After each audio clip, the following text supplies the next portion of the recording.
அனைவருக்கும் வணக்கம். இப்ப பாத்தீங்கன்னா இங்க வந்து விருதுநகர் மாவட்டத்துல இருந்து வீரபாண்டிய கட்டபொம்மன் நம்மளுடைய வகைராலாம் வந்திருக்காங்க.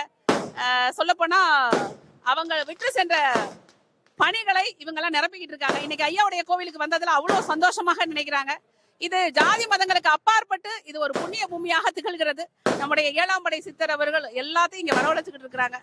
ஒவ்வொரு நேரமும் ஒவ்வொரு நொடி பொழுதும் இங்க என்ன நடக்குது அப்படிங்கறத வந்து நம்மளுடைய அன்பு தம்பி சடையாண்டி பியூர் கோல்ட் மீடியா மூலமாக ஒளிபரப்பி கொண்டிருக்கிறார்கள்.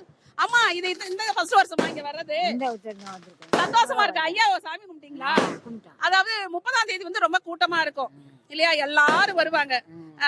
ஐயாவுடைய குரு பூஜை ஜெயந்தி ரெண்டுமே பிறப்பும் இறப்பும் அன்னைக்கே தான் அப்படிங்கறதுனால அன்னைக்கு வந்து பெரிய விசேஷமாக இருக்கும். ஆனா இன்னைக்கு நீங்க வந்து முத நாளே வந்திருக்கீங்க 28 சரியா? நீங்க இன்னைக்கு பார்த்தது சந்தோஷமா? சந்தோஷம், ரொம்ப சந்தோஷமா இருக்கா?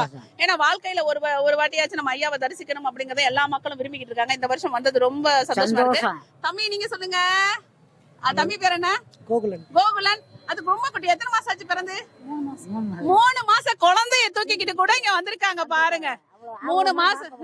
3 மாச குழந்தைய கூட தூக்கிக்கிட்டு மகிழன் அப்புறம் வந்து கோகுலன் 2 பேரும் வந்திருக்காங்க. அவங்க அம்மா அப்பா தூக்கிட்டு வந்திருக்காங்க. ரொம்ப பெருமையாகவும் சந்தோஷமாகவும் இங்க வந்ததுக்காக பெருமைப்படுறாங்க. ஐயா நீங்க சொல்லுங்க. விருதுநகர் மாவட்டம் மருதுபாண்டியர் விருதுநகர் மாவட்டம் மருதுபாண்டியர்களுடைய வம்சம் நீங்க.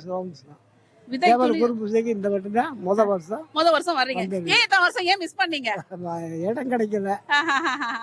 வர்றதுக்கு வந்து எப்படி கூட்டிட்டு போறது என்ன? ஆனா இப்ப எல்லாம் தெளிவாக இருக்கிற மக்கள் நம்ம 30ஆம் தேதி போகணும்னா முன்னாடி போவோம் வாங்கடான்னு சொல்லி ரொம்ப பெருமையா இருக்கு. யார் கூட்டிட்டு வந்தவங்களா? சரி சரி சரி, ரொம்ப சந்தோஷமாக இருக்கு. ரொம்ப சந்தோஷமாக இருக்கு. இன்னைக்கு நம்மளுடைய வரலாறுகளை பார்க்க முடியல. ஆனா அவங்களுடைய சொந்த பந்தங்களாக, அவங்களுடைய ரத்த சொந்தங்களாக, விழுதுகளாக, விதைகளாக இன்னைக்கு இந்த புண்ணிய பூமியில பார்க்கும் போது சந்தோஷமாக இருக்கு. அதுவும் நீங்க வந்து பேசுறீங்க பாத்தீங்களா, நான் என்னை வந்து கூட்டிட்டு வர ஆளு இல்ல, நான் இந்த வட்டம் வந்துட்டேன் அப்படின்னு சொல்லிட்டு பெருமை இடத்துக்கு வந்து பெருமையா இருக்கியா? உங்களை மாதிரியான ஆட்கள் எல்லாம் சொல்லணும். இன்னைக்கு வந்து ஆன்மீகம் அப்படிங்கிறது வந்து தலை தோங்கி கொண்டிருக்கிறது அப்படின்னா இந்த மாதிரியான இடங்கள்ல மக்கள் வந்து கூடி அவங்களுடைய மனசுல இருக்க விஷயங்கள் எல்லாம் வெளிப்படுத்தணும் இல்லையா? தேவர் வந்து இறந்த இடத்த வந்து பார்க்க முடியும். எனக்கு ஒரே பாருங்க ஐயா மணி அடிக்கிறார். நம்மளோடதான் இருக்காரு. உங்களோட என்னோட இங்க இருக்கிற ஒவ்வொருத்தரோடய நம்மளோட இருக்கிறாரு இல்லையா ஐயா? இல்லையா? கிராமத்துல இருக்கு. நான் என்னைக்குமே 27ஆம் தேதி இல்லைன்னா 28ஆம் தேதி தான் இங்க வருவேன். குடும்பத்தோட வருவேன். பாப்பா வாங்கடா, தங்க பிள்ளைகளா வாங்க. குடும்பத்தோட எப்பயுமே கார் பிடிச்சி தான் வருவேன். என்னுடைய வீட்டுக்கார அம்மா ரொம்ப பெரிய படம் போகல என்ன சொன்னாலுமே வீட்டுல கூட பிரச்சனை பண்ண கூட்டிட்டு வரலன்னா வீட்டுல வந்து பிரச்சனை பண்ணுவாங்க. அதனால குடும்பத்தோட கூட்டிட்டு வந்துருவாங்க. ஒவ்வொரு வருடமும் 27 28ஆம் தேதி எப்ப வந்து டைம் கிடைக்குதோ கூட்டிட்டு வருவாங்களா. ரொம்ப சந்தோஷமா பெருமையா இருக்கு. அப்படியா? சண்டை எதுக்கு போறது இல்லை, இதுக்கு கண்டிப்பா சண்டை போடுவோம் நாங்க. வாழ்த்துக்கள். ஐயா நீங்க சொல்லுங்கய்யா, நீங்க எத்தனை வருஷம் இங்க வர்றது? 5 வருஷமா 5 வருஷமா தொடர்ந்து வந்துட்டு இருக்கு. விவசாயம் தான். இங்க வந்து போன உடனே மழை பெஞ்சு எல்லாமே விளையும். ஆமா ஆமா. அதாவது விவசாயிகளுக்கு வந்து நாம வந்து வந்துகிட்டு இருக்கேன். ஓஹோ, அம்மான்னு சொன்னாவே நிறைய விஷயங்கள் சொல்ல தோணுது.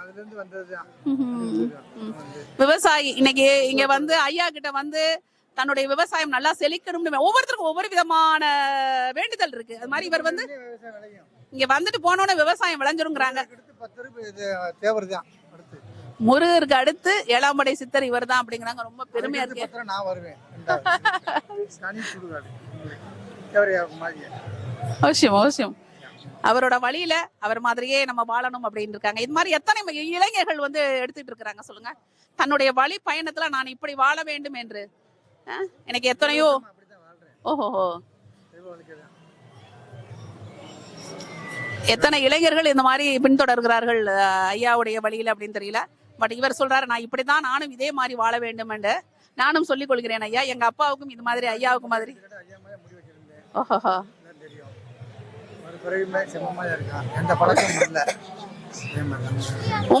உங்களோட வழியில நான் 10 பேரை உருவாக்குங்க. உங்க பின்னாடி பேர் சொல்ற மாதிரி இப்ப ஐயா நம்மளையெல்லாம் உருவாக்கி இருக்கிற மாதிரி உங்க பின்னாடி 10 பேரை உருவாக்கணும். அப்பதான் ஒரு மனுஷன் வந்து அவனுடைய வாழ்நாளில் பூர்த்தி அப்படிங்கிறது வந்து. எனக்கு பின்னாடி அடுத்து போன விட்டு வந்துட்டு போயிட்டு தனி கார்ல சொந்த கார்ல வரணும்னு நினைச்சேன். கார் நிக்குது, வாங்கி வச்சிருக்கேன், வர முடியல. கோயம்புத்தூர்ல நிக்குது சார். ஐயா காரெல்லாம் வாங்கிட்டீங்க, என்ன நினைக்கிறோமோ அதை வந்து கொடுத்து நிறைவேறுதான், நிறைவேறும். ஐயா இடத்துக்கு வந்தோடனே நிறைவேறுது, உறுதியா வீண் போகாது. நன்றி நன்றி நன்றி நன்றி நன்றி. ஒவ்வொரு விஷயமும் அவர் கேட்கறதெல்லாம் ஐயா கொடுத்துட்டு இருக்காரு. அது மாதிரி எல்லா மக்களும் கேட்கணும், கேட்டாதான் நம்மளுக்கு கிடைக்கும்.